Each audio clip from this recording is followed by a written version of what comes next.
അതായത് പുള്ളിക്ക് ജോബ് ഇങ്ങനെ മാറിക്കൊണ്ടിരിക്കുകയാണ്, ജോബ് ഇങ്ങനെ ചേഞ്ച് ആയിക്കൊണ്ടിരിക്കുകയാണ്. സുപ്പീരിയേഴ്സ് ആയിട്ട് അങ്ങനെയൊന്നും കമ്മ്യൂണിക്കേറ്റ് ചെയ്യാറില്ല.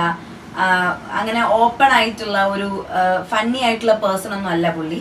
പക്ഷെ എന്താ ഫേസ് ഒക്കെ എപ്പോഴും ഗ്ലൂമി ആണ്, അത് ഊർജ്ജസ്വലത ഇല്ലാത്തത് പോലെയുള്ള ഒരു ഇതും ഭയങ്കര പേടിയൊക്കെയാണ് കാര്യങ്ങളോടൊക്കെ. അപ്പോൾ ലാസ്റ്റ് ജോബ് ക്വിറ്റ് ചെയ്തതിനു ശേഷം 6 months ആയിട്ട് പുതിയ ജോബിന് വേണ്ടി സെർച്ച് ചെയ്തുകൊണ്ടിരിക്കുകയാണ്. പക്ഷെ ഇതുവരെ ജോബൊന്നും കിട്ടിയിട്ടില്ല.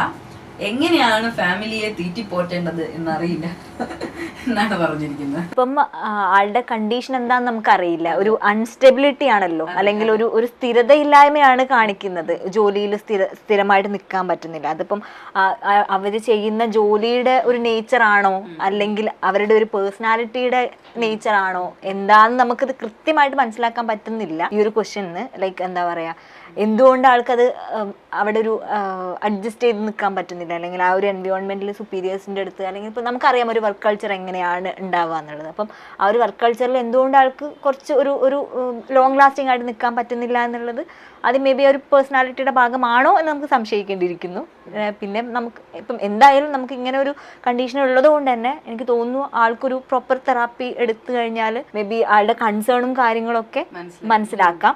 പിന്നെ ഈ കുടുംബം എന്തായാലും തീറ്റി പോറ്റണമെങ്കിൽ നമുക്ക് ജോലി ചെയ്യണം, കാശ് വേണം. അപ്പം അത് നമുക്ക് എന്തായാലും ഇത് കുറച്ചൊരു തെറാപ്യൂട്ടിക് അല്ലെങ്കിൽ ഒരു സൈക്കോളജിക്കൽ ഹെൽപ്പ് ആൾക്ക് കിട്ടുകയാണെങ്കിൽ മേ ബി ഇതിൽ കുറച്ചും കൂടെ. എന്നെ സംബന്ധിച്ച് എനിക്ക് തോന്നുന്നില്ല ജോലിക്കൊരു പഞ്ഞം നമ്മുടെ നാട്ടിലുണ്ടെന്ന്. ജോലി ഇഷ്ടം പോലെ ഉണ്ട്, നമ്മൾ ആ ജോലിയൊക്കെ ചെയ്യുമോ എന്നുള്ളതാണ്. അപ്പൊ ഇത്തരം കേസുകൾ വരുമ്പോൾ നമുക്കൊരു ഡിപ്രഷനൊക്കെ വരുന്ന ഒരു സമയത്ത് ഇത് എങ്ങനെയാണ് ഈ ജോലി ചെയ്യാറിയുമ്പം മീനിയൽ ജോബ്സുകൾ, ചെറിയ ജോബുകൾ, ഇപ്പോൾ രാത്രി പെയിന്റിന്റെ പണിക്ക് പോവുക, അല്ലെങ്കിൽ സ്വിഗ്ഗിക്ക് ഓടാൻ പോവുക, ഓക്കെ, ഓലയ്ക്ക് ക്യാബിന് പോവുക, ഇങ്ങനത്തെയൊക്കെ പല സാധനങ്ങളും ചെയ്യുന്ന ആൾക്കാരൊക്കെ ഉണ്ട്.